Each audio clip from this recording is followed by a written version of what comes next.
All right, everybody, welcome to a brand new episode of Spiritual Asshole. I'm so excited to be joined by Anna Papaioannou. I did so well. She is an anxiety therapist and founder of the Kind Mind Club. Anna, how are you? I'm so good, Brendan. Thank you so much for having me and didn't butcher my last name at all. So well done. I know it was really difficult. So you basically are always offering the best tips as to how to deal with anxiety. But don't you think the best way to deal with anxiety is to be dead? Oh, you could be right on that one for sure. I think that's one way to definitely like make sure that it's dead and buried with you. But That's but fantastic. yeah. Do you think that certain type of people are more prone to anxiety? Like, for example, white guys with acoustic guitars? I definitely think probably white guys with acoustic guitars are experiencing a different type of kind of ego uh, issue that's happening for them. But if that's your thing, then go for it. No judgment at all. But definitely some people can be, I guess, more vulnerable to experiencing anxiety because of their past experiences, their childhood, genetics play a role. Lots of different things like come into the fray when we're talking about the root cause of anxiety. So there's lots of different aspects that we can look at, and maybe if you are a white guy who has a guitar and that's like not so authentic for you, then that can also be anxiety inducing too. So, what's your journey with anxiety? Like, how deep did you go down? How deep do you still go down the anxiety rabbit hole? Me personally, Yeah, yeah, yeah. yeah. So as a like disorder so much as anymore. So I used to experience generalized anxiety disorder, major depressive disorder for a long period of my life. Whereas now it's an experience of, when you get anxious before a podcast interview or you have to speak in front of people, which is a normal reaction that we have in life. But knowing that we are able to move in and out of these states of heightened activity and sympathetic nervous system activation, and then coming back down to a state of calm. So I don't really find myself falling into that spiral so much anymore, but it is definitely something that I obviously still experience because I am human and I'm not dead yet. Great. Well, that's really good. So, what do you think was the big changes for you? How were you able to do that? I would love to know.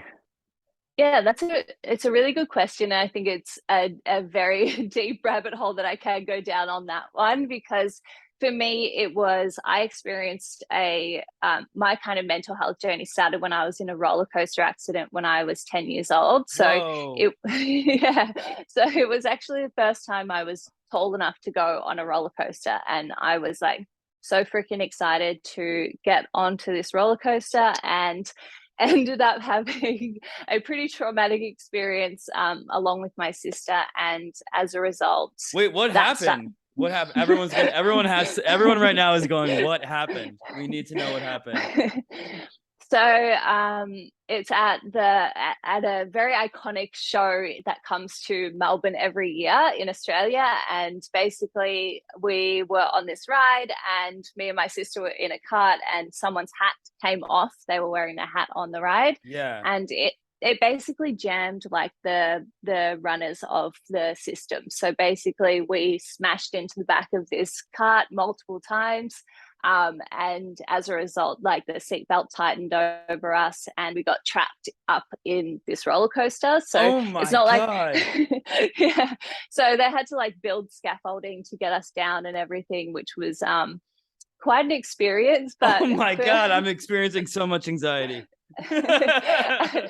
so many people message me. They're like, "I'm never going on a roller coaster again." I'm like, maybe the ones that are well established are definitely a safer option, but the ones that kind of like travel around. But but I was so confused because I'd never been on a roller coaster. I was like, wait, is this part of the ride? Are we meant to be doing this? Like, what's going on? But as a result, I experienced like some pretty severe physical injuries. So I Yeah. experienced a bruised heart, dislocated shoulder, Oh my lacerated gosh. spleen. my sister fractured her spine. And we were in hospital for quite a while. So it had Oh like my lasting gosh. physical side of things. But really the mental side of things was kind of what stayed the longest. Like I bounced back fairly quickly from the physical aspect, but mentally it was like such a division in who I felt like I was to compared to who I was now and who I felt like I had become because of this event that had happened that I didn't really process properly. So that was kind of like the beginning of my mental health journey. Started with a bang. So did you like Never, then? Yeah. So then were you start like going down a research rabbit hole, and how did you discover the keys to undo that traumatic event?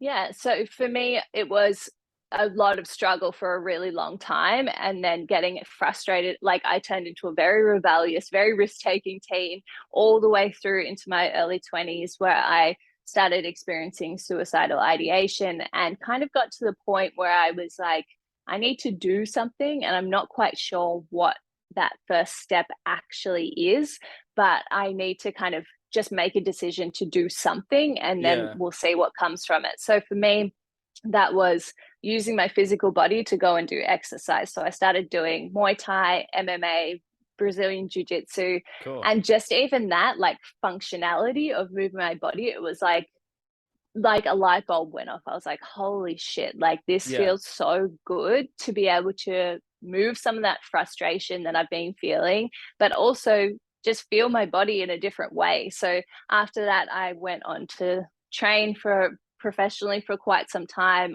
Then I found psychedelics and came to Yeah. study psychology. So I was actually in a bookstore in Singapore and found this book called Acid Test by Tom Schroeder. And that was what like really led me down the path that I'm on now, because for me, I was like lost. I'd been down the traditional talk therapy route. I felt like I was banging my head against the wall for so long. And then I read this book and I was like, holy fuck, there are so many different ways to treat people with PTSD, depression, anxiety that I didn't even know about. Like, what else is there? So I then went on to study psychology, and then I studied my postgrad in counseling, and then still was like, oh my God, I'm just becoming the people that I was so frustrated with before.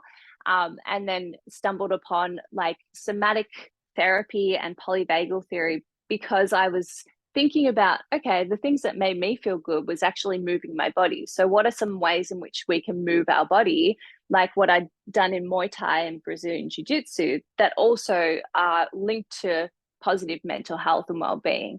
So that was kind of how I made that leap into the more I'm going to say alternative, but it's not. It's just Yeah. outside of like the mainstream kind of traditional therapies. And that was really the steps in which I took to then go, okay, well, it's gut health, it's biohacking, it's movement, it's understanding what our physiology is doing and changing it from this really medicalized version of anxiety to a much more tangible and actionable movement that we can take within ourselves to then support ideas of safety and feeling more connected to ourselves, because really that's what anxiety does. It makes you feel really uncertain and everything feels really big because we're not so attached to this idea that we are capable of navigating life's challenges. So that was really like a very very kind of like up and down version of what my journey Yeah. was. Yeah. But Yeah. yeah.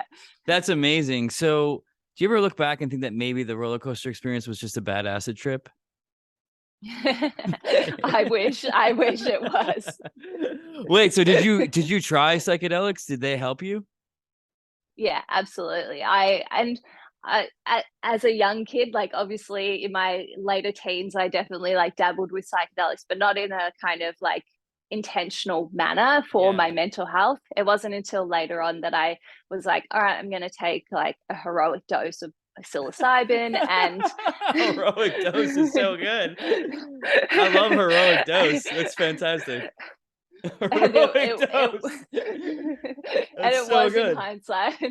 In hindsight, it definitely was, because I just kind of figured out what's like a medicinal dose of psilocybin, medicinal mushrooms, and then was like, okay, like down the hatch, and just did it by myself and really went on a journey. And that was something that at the time probably didn't make sense to me, but in hindsight has been one of the pivotal moments of really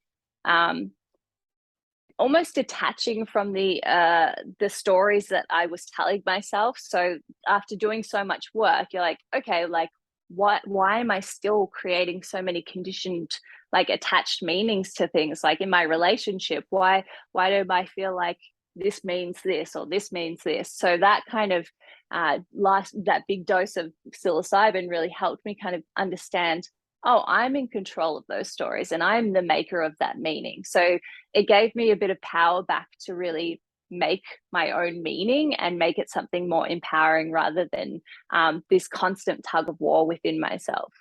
Yeah. And so do you still do mushrooms? Like, have you found that to be helpful? Absolutely, and I'm a little bit scared. Hell yeah. I'm a little bit like tentative to do like a giant dose of mushrooms again, but I'm so excited and so passionate about the field of psychedelics assisted therapies like MDMA, psilocybin, all of the different ones that we could start to use to support people's mental health. I would love to be able to step more into that field, but I just watching the research is so interesting and It definitely exciting. feels like it's exploding. And I think it's so funny that you said the thing about how you just make your own meaning. I've totally come down and been thinking about this so much about how you're just always deciding what everything what everything means. And it's crazy because you're the only one doing it. And like once you realize that, Yeah, and it's amazing.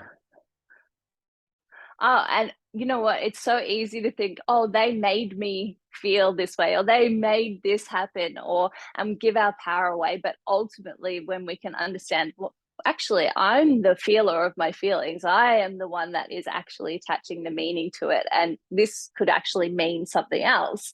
You have so much power to like manipulate and make that far more kind of like plastic and move with what you want so that you become much more in control of creating outcomes that are positive and more beneficial for yourself as well.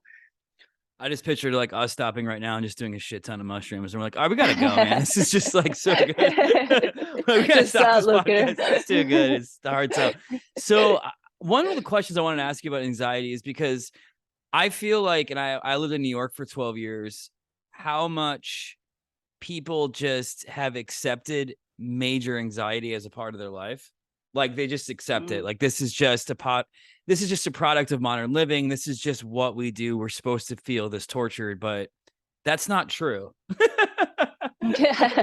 and, and and we're a product of society, right? Like hustle culture, this idea of like constantly doing, of like normalizing like things that shouldn't be normalized, like feeling like you're not enough or feeling like you're never doing enough or constantly planning and being in the future instead of in the present moment. These are all things that have kind of like seeped their way into society. And for so many people, it's really hard to differentiate between like what's them and what's like a Yes. potentially like maladaptive space in which they're operating in. So it can be really hard to tell the difference between what you're meant to be doing and what you want to be doing and bringing those two things together. Right.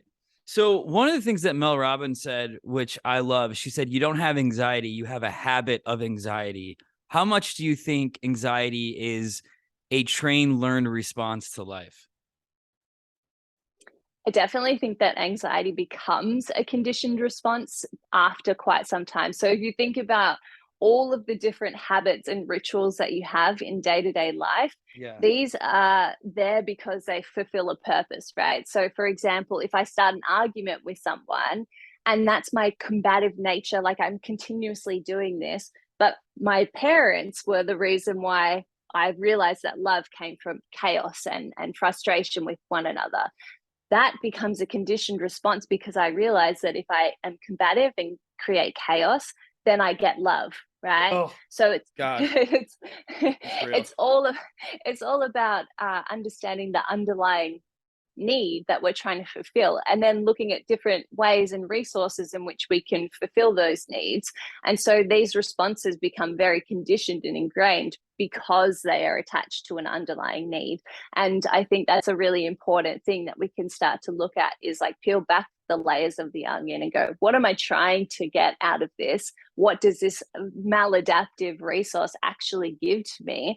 And how can I start to adapt it in a different way so that I can still have my need met, but also not move myself away from what feels best for me as well. So it's really important that we're not like demonizing people's like habits or rituals or conditioned responses as well.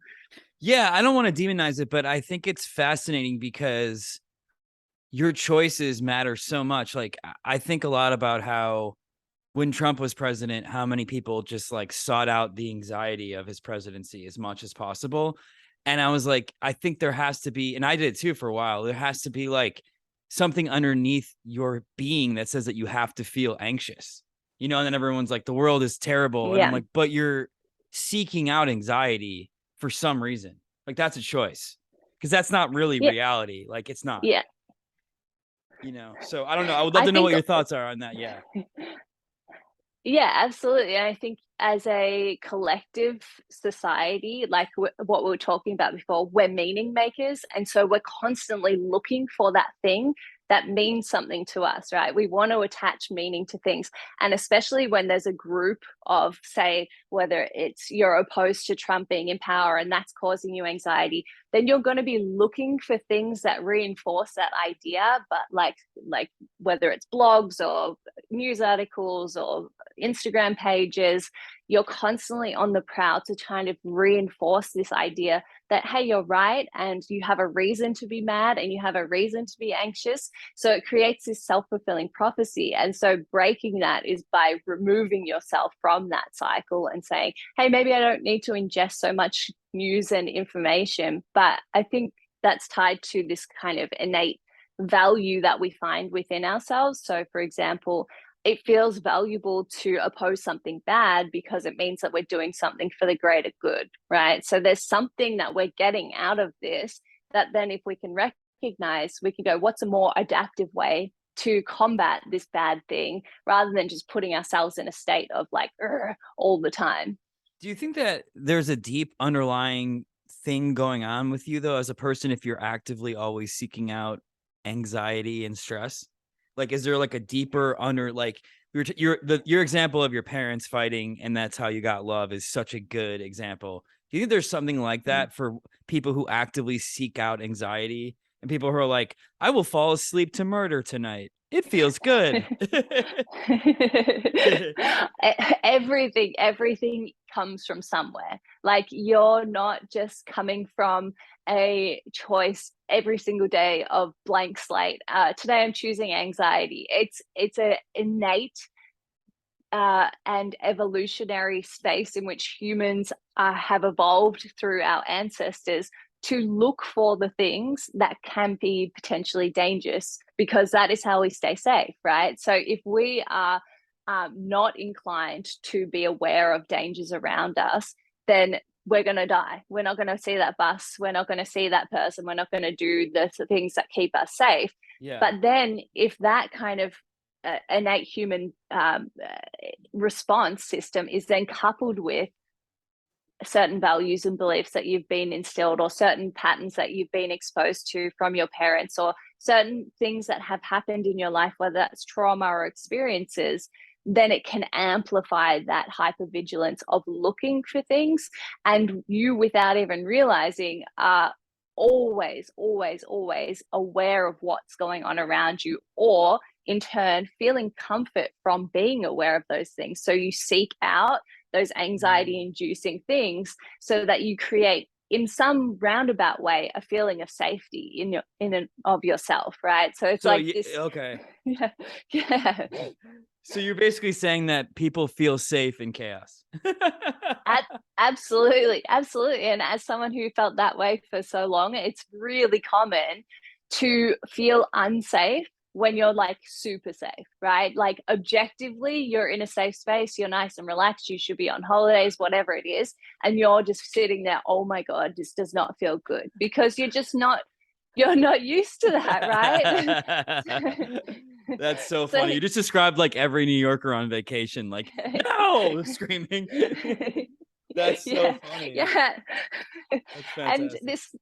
this is our underlying idea of safety that's really coming to the surface, right? Like that idea of safety that we've inherited from our parents or learnt through our experiences, that's always going to be the like biggest, loudest voice that comes through when you're not doing what it wants you to do. So it has its idea of safety. It could be something that objectively is very unsafe. But if you're doing something outside of that, it's like, whoa, whoa, whoa, this doesn't feel safe for us. So it's going to try and actively move you back into that space where you're creating chaos or danger or risk for yourself. So it's a really interesting path that we take as humans. It's very, yeah, but I guess it's then just pushing through, like, because I've started doing things specifically to try to get myself out of the comfort zone, just to be like, you're not gonna like this, but you will like this. Like you have to Yeah, like push yourself eventually. eventually. Cause it's even like working out for me. Like, and I've talked about this a lot on the podcast. You talk about working out all the time. Like, it's still so good for me. I know it's so good for me. And every day it's still like, no, you need to do this. And it's just like a 9-hour battle I have with myself. It's crazy. Yeah. We have like this amazing brain that creates so many weird and wonderful paradoxes in. There's like this one of sleep paradox. If you tell yourself that you want to go to sleep, then you don't fall asleep. If you tell yourself that you are going to fall asleep, then you're more likely to fall asleep. If you tell yourself that, like, it's just like this game that we play. And I think as human beings we create these paradoxes where we know something is good, we have the ability to do it, but in that moment we can find lots of different like pathways that we can latch onto to go, maybe this isn't good, or maybe we want to check into, oh no, I'm not feeling that good today, or I don't have enough energy, or I worked out the other day, my muscles are still sore.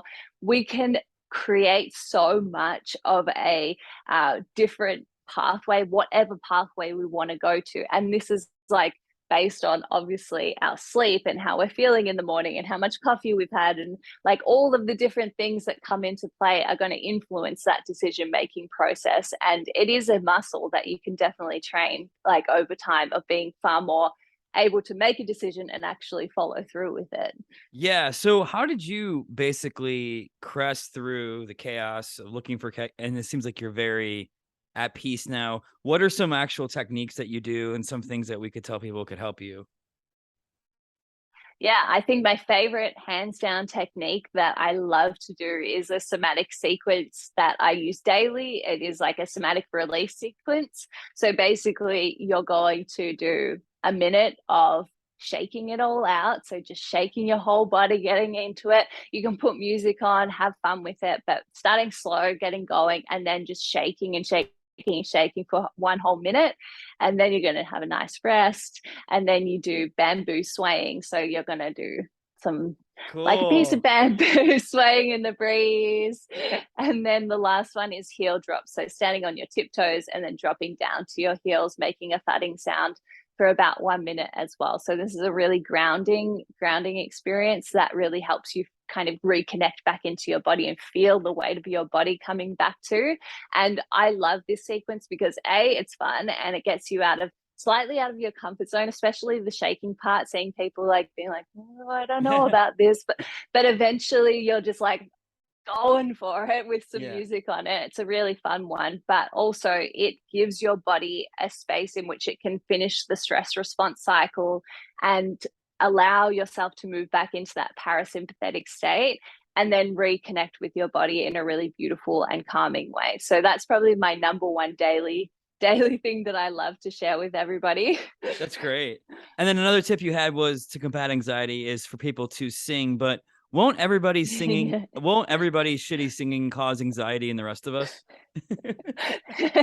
not, not if we're all singing out of tune together. Then it's like that if you've ever sung in a group of people and you're like, okay, I'm not the worst one here. I can hear the Like, worst person. yeah. Yeah, So yeah, I think singing and like fun stuff like that is such a beautiful, tangible action that you can take that physiologically creates so much change within, because singing will change the tempo of your breathing. It will also change like the way in which your vagus nerve is activated, because you're going to be using your vocal cords. And it's just a fun thing to do. And if you can choose like happy, upbeat songs, not like sad songs, then you're going to really yeah. shift yourself into a state of positivity. That's great. So what is your day-to-day routines like, and how often are you doing these things throughout the day? Yeah, that's a really good question. I think it's changed a lot over the years. And in the beginning, I was far more disciplined with myself than where I am now. Now I have like a morning ritual. So I always do cold showers, and then I do shaking or grounding. I get sunlight for 5 minutes, and I have like ceremonial cacao with medicinal mushrooms. So reishi, lion's mane, and turkey tail are like my go-to ones. So that's my morning. And then at night, I always do breath work. So I keep it like really simple. And then throughout the day, I'm very lucky because this is my work. I'm doing lots of different techniques with Mhm. lots of different people. So I'm like constantly like Yeah, working yeah, on them. yeah. But if I'm feeling really heightened, then I love to do things like breath work, legs up the wall. So my favorite yoga pose is just lying on your back with your legs up the wall for 10 minutes That's or so good. to help regulate Yeah. your body. And just simple things. I like to keep it as simple and accessible as possible, because otherwise you're just not going to do it. And I think we have a habit of making things much harder than they have to be. And another thing you talk about, which I think is so good, is I like how all your techniques are pretty much coming from you. They're coming from within you, things that you can do yourself. What do you say to the people that think that anxiety has to be combated outwardly, not just through antidepressants, Mm. but like, I need something else to take this away from me? Like, what do you say to those people? I think that's a really common thought for people. And what Yeah.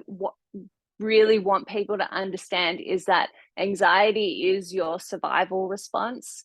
And if it is only your survival response, then how are you surviving moment to moment? Right? Because you can think about giving your power away to other people, like and want responses and solutions from other people, but I can't be your puppet master and make you do those things. It really has to be. This is why I love it when people hit rock bottom, right? Because from rock bottom, not in a like fucked up way, but rock bottom is a really beautiful space in which we get frustrated enough that we're going to take action to move ourselves out of that space. So if Right. we can harness that kind of uh, I love anger and frustration. That really helps us move in a direction that takes action, as opposed to when we're really externalizing our feelings, we look at a space in which we go, well, that should have worked for me, therefore I'm broken and this person didn't do me right.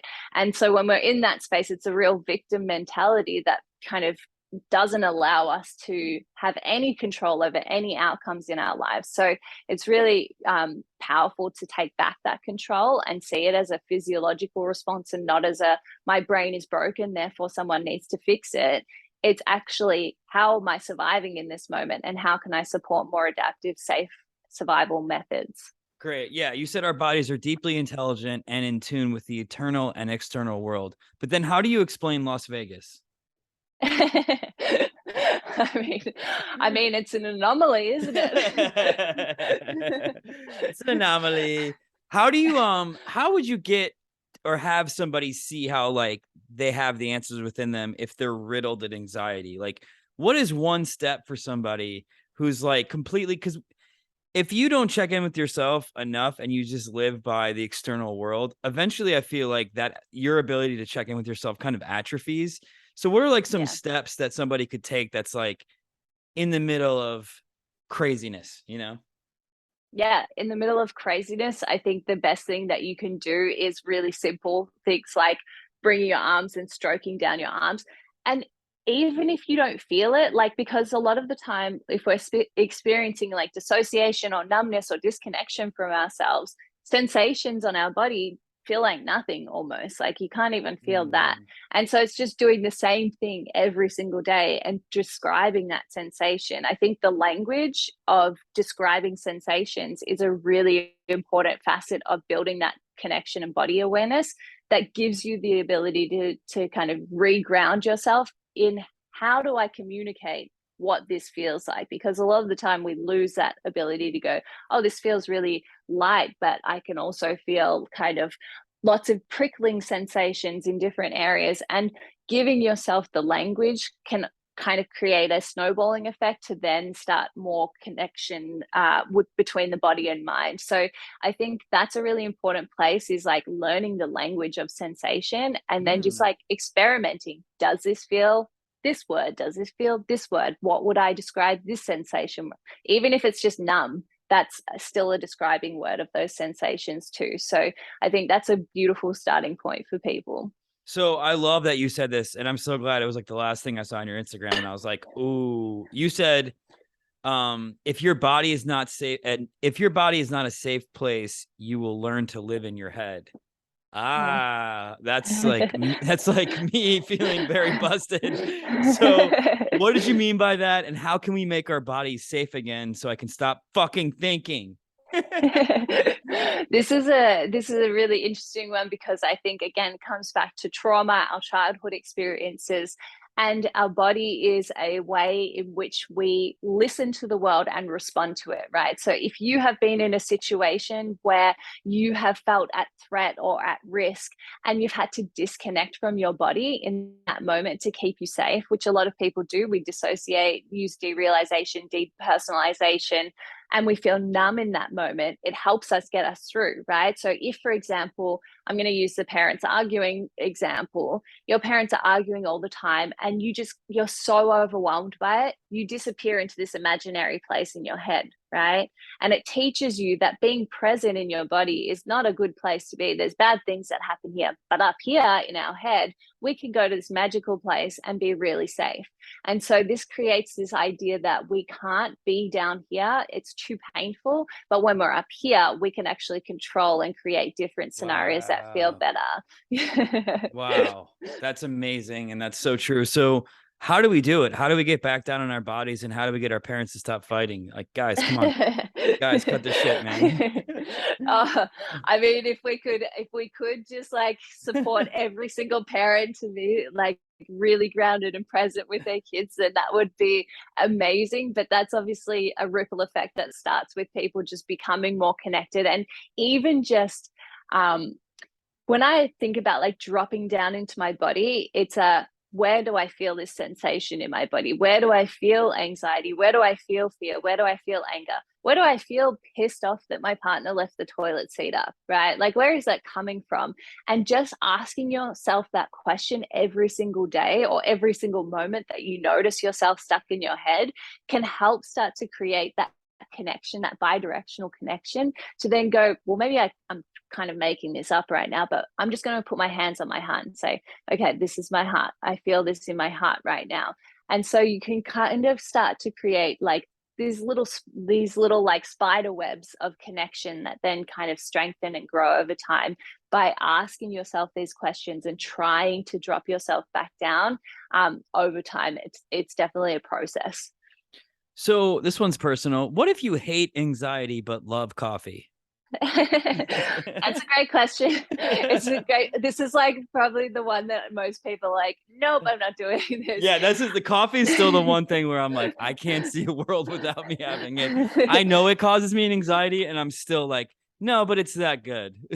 I want you to keep drinking. And this is the thing I think that people don't understand, that you can drink coffee 100%. I don't want you to stop drinking coffee. What I want Thank you you. to You're the do best. is, This is awesome. is to is to delay your coffee by an hour or so. So if you think about when you wake up, your natural cortisol level spikes about 30 minutes to an hour after you wake up, right? So if you're getting up and you're kind of getting ready and then you have your coffee about half an hour after you've initially woken up, you're right in the middle of that kind of cortisol spiking in your body. And so if you add coffee to it, you're going to feel all sorts of anxiety. You're going to heighten yourself so much that you're going to Wow. create a knock-on effect. So if you can delay it, like optimally, you want to drink coffee between like 9:30 and 11 a.m. And then you're going to really allow yourself to carry on for the rest of the day. But some people are more sensitive. So if you're still getting anxiety from coffee, then it's just about reducing caffeine Is that what it consumption. is? And okay, so if I'm feeling like a really heightened sense of anxiety, that's a sense of like shit, you got to turn it down, right? Yeah, it just means that you're pushing yourself into sympathetic activation, but also things like L-theanine can be a really good supplement to kind of mellow out the really kind of fritzy heightened sense that you get from coffee. So it's a much more nice, mellow kind of activation as opposed to anxiety inducing coffee. So what about like what are some other things that can really mitigate anxiety? We talked about exercise, we talked about some of the stretches, but what about like daily things that we can all do that are simple? Yeah, I definitely think everyone should start having cold showers every morning. It's like people's Shit. most hated thing. Yes.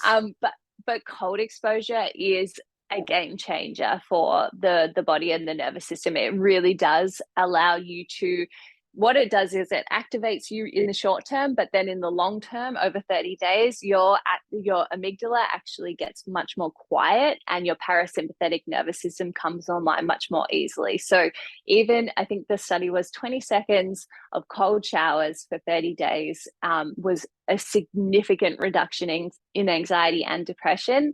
But I understand cold showers are not that fun for people, and we're in the middle of winter in Australia, and it can be really hard to do them. So even just putting your face in like cold water, so if you fill up a tub or a sink and just like put your face in cold water, you activate the mammalian dive reflex, which is part of your parasympathetic nervous system and really helps to calm you down.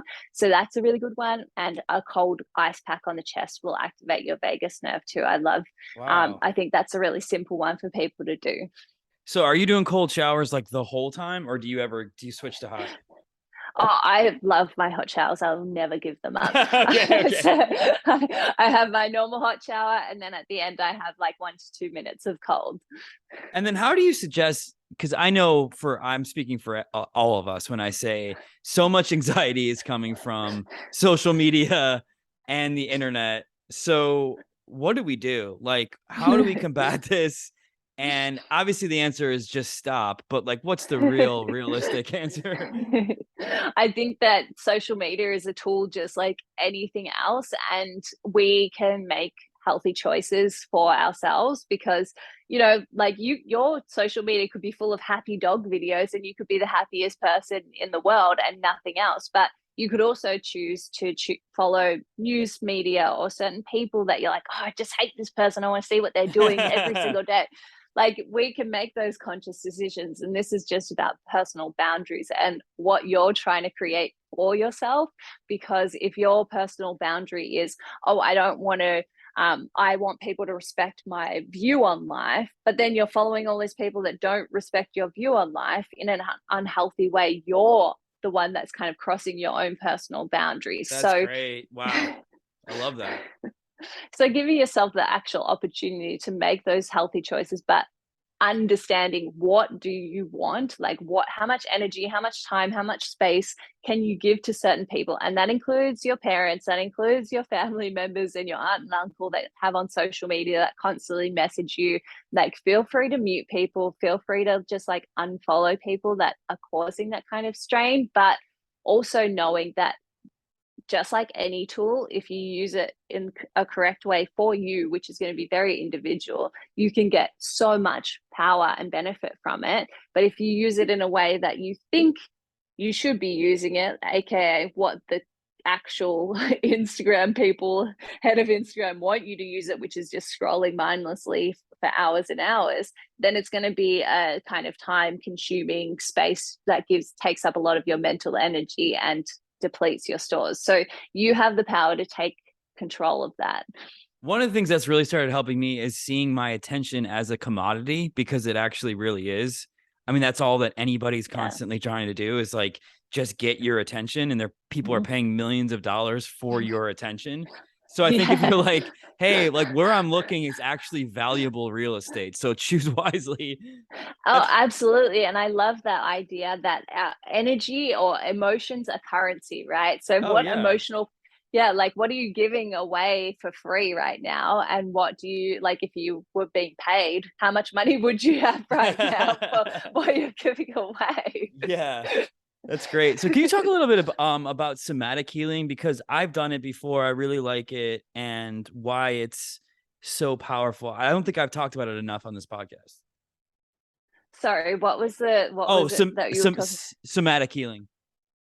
Oh yeah, somatic healing. So this is something that I it is who we are as human beings. We are somatic entities. We sense the world. We understand the world through the way in which we touch and understand our space and time. So somatic healing is really about understanding that the brain and body are not two separate entities, but they are actually one, and how we can use the body in a way to influence our mind. And I think something that is really fascinating to me is obviously with the scientific research and future kind of paces that we've gone through is understanding that the vagus nerve, which is running from our crane, it's our 10th cranial nerve that runs from our base of our skull all the way through to our genitals, and it basically holds 80% of our parasympathetic nervous system, and it sends 4 times as much information from the body to the brain. So when you think about 80% of your information is coming from your body to your brain, it means that what your body is doing can actually influence your thoughts and your expression and your behaviors. But if you're trying to come at it from top down, thinking processes to then influence how you're feeling in your body, like physical sensations or expression of anxiety, then you've only got it's like one car that's got a wheel hanging off trying to get down to the Yeah. rest of the body, when we have this resource innately within us that allows us to really navigate life in a much more centered, grounded, and physiologically present response system. So if someone was going to go see a somatic healer, it's a combination of like meditation and body work. I forget, kind of, right? Yeah. Yeah. Yeah, Okay. so we use all sorts of different, like there's I guess like somatics is a really broad term. So Right. anything that to do with the body. So it could go from massage therapy, kinesiology, all the way through to somatic experiencing, which is talk therapy with the additional understanding of how the body and how we are finding safety within our body. So using movement, using touch, using different things. So there's a real spectrum, but understanding, first of all, what feels good for you, what feels like it actually does help you feel differently. That's a really good place to start to help you navigate where to start and what to look for, and what kind of like somatic therapy you can kind of step into that's going to be most beneficial for you. Yeah, because I tried breath work a couple times. One time in a yoga class, and I almost passed out and had to have the instructor come and like save me. I'm like, I don't think breath work is for me. I get massive anxiety during breath work. Oh, and you know what? Like, I think like breath work again is like such a huge term that we can say, like, breathing normally is just called breath work. But then if you're doing like really activating breath, like pranayamas and stuff that really are Yeah. open mouth activating, then they're super anxiety inducing. But it's just about like building up your tolerance again, like stepping outside of your comfort zone just a little bit to understand, like, oh, this is what this feeling feels like. And I'm actually able to bring myself back down. So there's like a point of diminishing return, especially if you go somewhere and you're like punch through and you're like, oh my God, I'm an anxious mess now, and you leave like that, then it's like almost not that helpful to be in that state. But if you can Yeah. kind of like touch the edges of discomfort and come back down, then you're teaching your body how to down regulate, and that you are actually the one that's controlling that activation and deactivation that you're experiencing as well. So I think there's a variety, but it's also being very mindful of the people that you're like holding that space for, and not like making them just push through like real feelings of anxiety and discomfort so that they're leaving in a state worse than when they came in. That's awesome. All right. Well, this is great. This was so fun. So I usually like to close by playing a game called Spiritual or Asshole, where I say some things and you tell me if it's spiritual or asshole. Are you down? I am down. Let's do this. All right. Spiritual or asshole? Ecstatic dancing, not because you want to release anxiety, but because you want to make everyone uncomfortable around you. Asshole. Spiritual or asshole? Inventing a new attachment style to fit with the times called anxious psychotic. Asshole. My worst nightmare. All right, spiritual or asshole? Setting aside time to actually deal with your emotions every day, but it takes you so long you never leave the house, get depression thinking about your shitty thoughts. I would call that anxiety. Actually, that's the best. That's exactly the definition of anxiety. Yeah. All right. Oh, this is a good one. Spiritual or asshole? Realizing that your body is a safe place, which is why you fill it with donuts. That's a spiritual experience. Okay. I saw you do this next one. Spiritual or asshole? Resetting your nervous system by placing your hands behind your head and calling your parents to blame them for everything. Spiritual asshole. That's those are the right idea, but they're the wrong action. Okay, perfect. Spiritual or asshole? Saying, I know what's going to cure this anxiety. More thinking. Asshole. Okay, spiritual or asshole? Realizing that the reason why you have so much anxiety is because you spend most of your day telling websites that you're not a robot. I missed part of that, so I'm gonna err on the side of asshole. I Yeah, I could be think it's wrong. safe. It's safe to just say asshole forever then. All right, this is a good one. Spiritual or asshole? Forcing yourself to smile and laugh to make your body feel better, but you're at a funeral.